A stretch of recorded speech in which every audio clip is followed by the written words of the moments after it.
说起现代化航母，自然少不了要谈到美军的众多航空母舰。不过，美军新锐的福特级航母却成为了一个烧钱的无底洞，投了132亿美元，结果服役了3年就没好过，至今无法形成战斗力。而最近就有消息显示，美军的这艘超级航母又坏了。根据美国媒体德克萨斯每日新闻在1月11号的消息显示，美国海军价值132亿美元的超级航母福特号航空母舰又坏了，依旧还是老问题，起降系统故障，电磁弹射掉链子。该媒体指出，尽管杰拉尔德福特号航母是美国有史以来建造的最为昂贵的航空母舰，但是在移交美国海军的3年多的时间里，却依旧无法形成战斗力。而在最近，或许是基于局势需要，五角大楼的测试人员再次对超级航母进行了新一轮评估，然而结果却让人感到遗憾。该船依旧处于问题中，而且更重要的是，这个问题和过去3年多时间里五角大楼检测的问题一致。飞机无法正常使用弹射装置，战机起降无法得到保障。有意思的是，该媒体还列了一个时间表：2017年7月，福特号服役，预计2018年执行军事任务。消息传出后第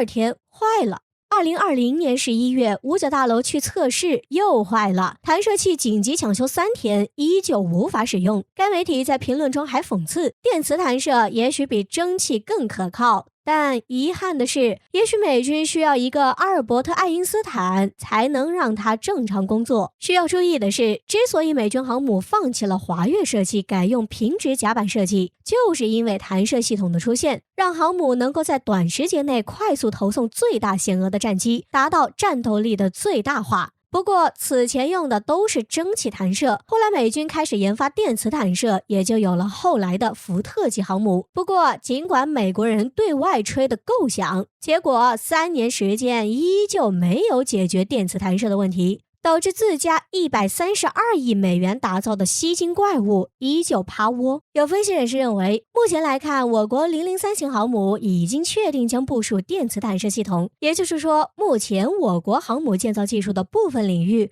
已经和美军在同一起跑线上。以目前我国科研进度和美国近几年高投入低回报的科研进度相比，我国未来在海上舰船建造领域实现弯道超车并非难事儿。另外，美国目前的军费虽然高，但架不住下面各层级的腐败问题。一个铆钉要1000美元，美国空军一个电热水壶要1280美元，折合人民币近万元。而且美军试验某款装备还都是先服役后测试，不管问题大不大，钱都要先付。就比如之前的 F-35和现在的超级航母福特号一样，这种情况就导致钱收完成后，对问题的修复调整往往是一个漫长的马拉松。一个电磁弹射问题3年都没修好，也就不足为奇。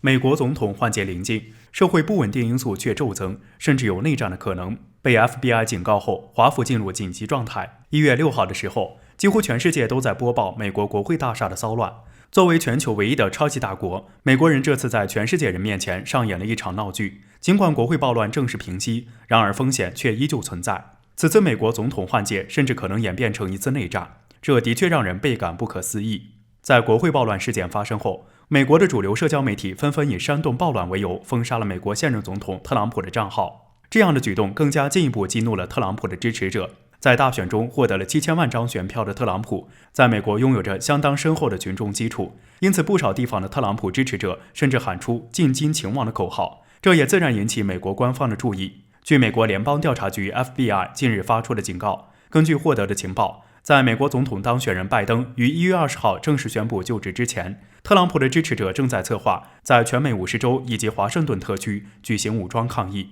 一旦这样的情况发生，相当于整个美国都要乱。要是演变成为武装斗争，后果更是不堪想象。实际上，这样的警告并非空穴来风。此前，由美国8个民兵组织联合组成的美国爱国者行动，就在其官网上表示，将号召1.5万名民兵在1月16号的时候兵分3路前往华盛顿，目的是阻止拜登上台并拥护特朗普。还声称一旦遭遇攻击，将视为宣战。一场国会大厦的暴乱就将美国折腾得够呛。这样的全美50州爆发起义，美国还能扛得住？根据 CNN 的报道，全美50州武装抗议将从1月16号开始，并且延续到1月20号。而在华盛顿特区的武装抗议将从1月17号开始，延续到20号。此外，还有特朗普支持者威胁称，一旦拜登就职前启动增修条文第25条来罢免特朗普的总统职位，将会发起起义。为了应对当前的局势，美国国民警卫队司令霍坎森表示，将计划出动1万名国民警卫队士兵部署华府，并且在就职典礼前还会增派5000名士兵。